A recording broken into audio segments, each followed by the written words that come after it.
लोग बहुत परेशान रहते हैं कि अपने लड्डू गोपाल को, अपने ठाकुर जी को कितनी बार भोग लगाना चाहिए। तो हम अपनी बताएं और कुछ अनुभवी लोगों की बात आपको बताएं, तो उनका ये कहना है कि आप अपना भाव प्रेम रख के उनको भोग लगाइए। आपकी शक्ति, आपका सामर्थ्य, आपका भाव जैसा है आप वैसे भोग लगाइए। ज़्यादा नियम कानून में पढ़ने की कोई आवश्यकता नहीं है। Depend on your condition. Condition is very important कि आप किस कंडीशन में हैं। तो सबसे पहली बात, अगर आप गृहस्थ में हैं, आप घर पे रहते हैं, तो आप दिन में 7 बार भी भोग लगाइए, 5 बार भी लगाइए, 4 बार भी लगाइए या 3 बार भी लगाइए, इसमें नो डाउट। बट अगर आप घर से बाहर जा रहे हैं, आपको घर में सेवा आपने विराजित की है, घर में आपने ठाकुर जी को रखा है, तब आपके लिए ये पॉइंट आता है कि आप सेवा कैसे करें उनकी। उन लोग के लिए ज़्यादा प्रॉब्लम होती है कि सेवा कैसे की जाए। तो मैं आपको ये सजेस्ट करूँगी कि आप ज़्यादा परेशान मत होइए। आपकी कंडीशन को देखते हुए भगवान भी कभी आपको ये नहीं कहते कि मुझे इतनी बार भोग लगाओ तभी मैं तुमसे खुश रहूँगा, नहीं तो मैं नाराज़ हो जाऊँगा। भगवान कभी नाराज़ नहीं होते हैं, वो आपका प्रेम, आपका भाव देखते हैं। तो सबसे पहली चीज़ कि आप सुबह अगर निकल गए घर से बाहर काम के लिए, आपने ठाकुर जी को घर में विराजित किया है, तो आपको भी टेंशन रहता है ना कि मेरे ठाकुर जी कैसे पाएंगे, कैसे खिलाऊंगी।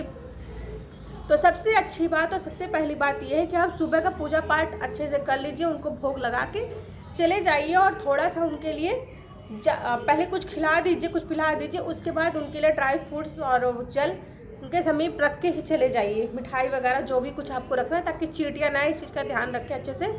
थोड़ा किनारे किनारे कपूर लगा देंगे ना प्रसाद के प्लेट के किनारे किनारे, तो चींटियाँ नहीं आती हैं।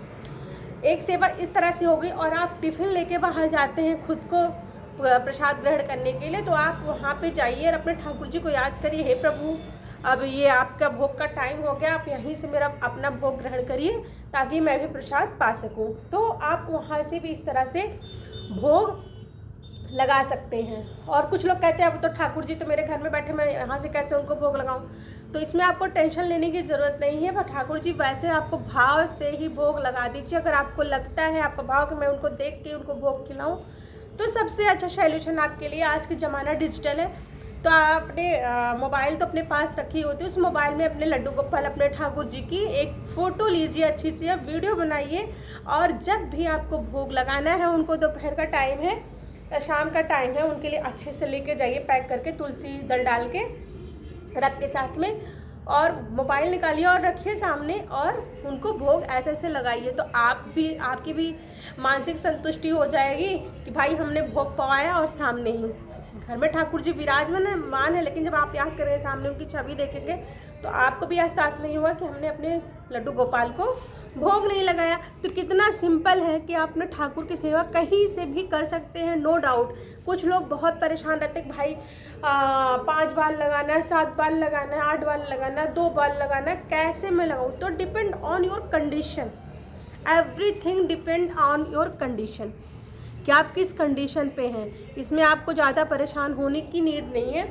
सबसे अच्छा है कि आपका भाव, आपका प्रेम अपने भगवान के लिए कितना है, आप उस तरह से उनकी सेवा करिए और खुश हो जाते हैं।